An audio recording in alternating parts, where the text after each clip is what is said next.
Ici Michel Cardinal qui vous souhaite une chaleureuse bienvenue à ce programme d'étude du livre Un cours en miracle. Nous allons voir dans ces capsules vidéo euh, sous la forme d'enregistrement podcast, discussion un petit peu. Donc, ce ne sera pas fait sous une forme oratoire, telle comme une conférence, mais un peu style on discute ensemble des différents plans de leçons du livre Un cours en miracle. C'est un livre qui comporte 365 leçons. Il suggère de faire une leçon par jour pendant un an. Ceci dit, on peut les faire à notre propre rythme, quand on veut, quand on peut.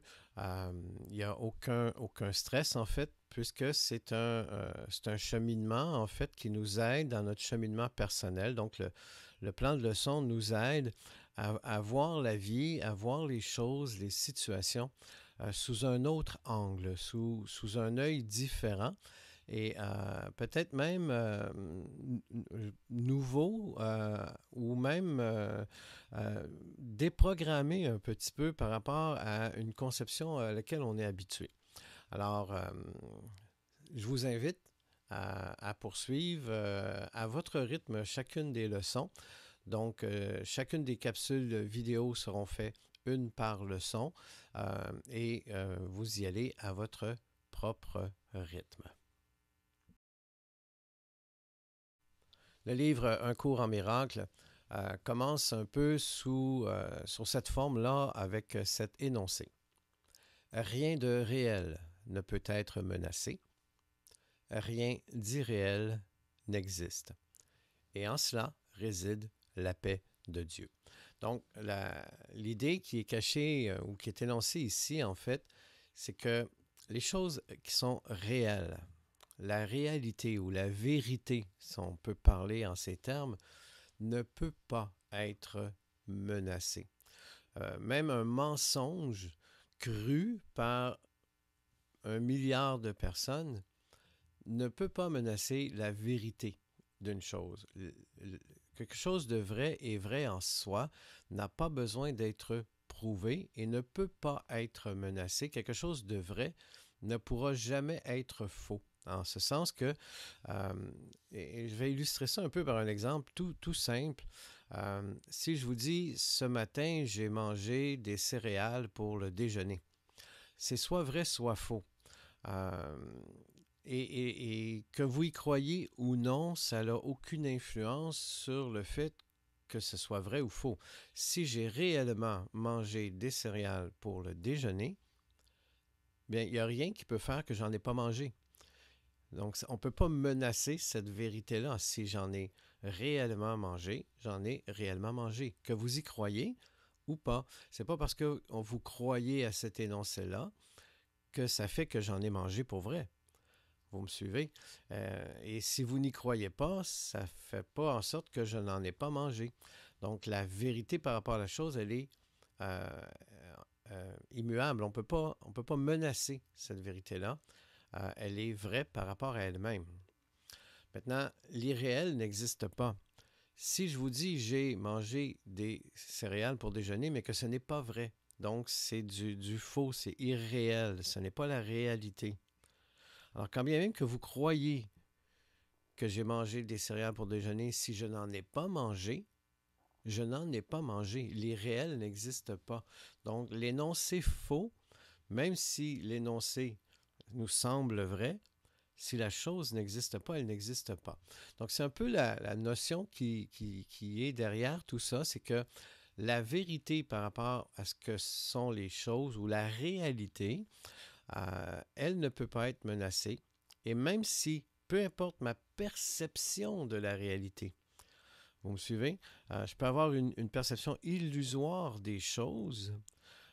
Ce que la chose est réellement, ça ne peut pas être menacé. Et ce qui n'existe pas, ce qui est irréel, ben, ça n'existe pas. Donc, si ça n'existe pas, ben, ça n'a aucune influence, en fait, sur les choses. Donc, ça n'a pas d'existence. Vous comprenez un peu? Je n'ai pas déjeuné de céréales, je n'ai pas mangé de céréales pour déjeuner, je n'en ai pas mangé. Même si le reste de la planète croyait que j'en avais mangé. Donc, c'est un peu la notion qui se cache derrière tout cela. Donc, rien de réel ne peut être menacé, rien d'irréel n'existe. En cela réside la paix de Dieu. Donc, le défi un peu pour nous, c'est peut-être de se départir de nos croyances ou nos conceptions irréelles pour adopter une conception plus proche de la réalité. Essayer de percevoir ce que sont réellement les choses, en fait. Même si il y a toujours le danger que je ne le perçoive pas complètement, donc que j'ai une perception erronée de la chose, ça ne change rien sur ce que la chose est. Donc, c'est un peu le but des leçons du cours en miracle, c'est de se départir un peu de toutes nos conceptions irréelles, programmées, ce que certains vont appeler l'illusion. Hein. Souvent, les gens disent on vit dans un monde d'illusions. Le cours en miracle parle d'un rêve, en fait. Donc, notre schéma de pensée, notre mode de vie, tout ça est interrelié dans une conception bien souvent un peu irréelle et éloignée de la vérité, et je dirais dans ce cas-ci de la vérité de ce que nous sommes réellement. Sommes-nous ce que nous pensons être? Sommes-nous la somme de nos pensées? Si je ne pensais pas de telle ou telle façon, serais-je quelqu'un d'autre? Donc, c'est toutes des notions qui ont été aussi abordées par d'autres courants de pensée, hein, d'autres philosophes aussi.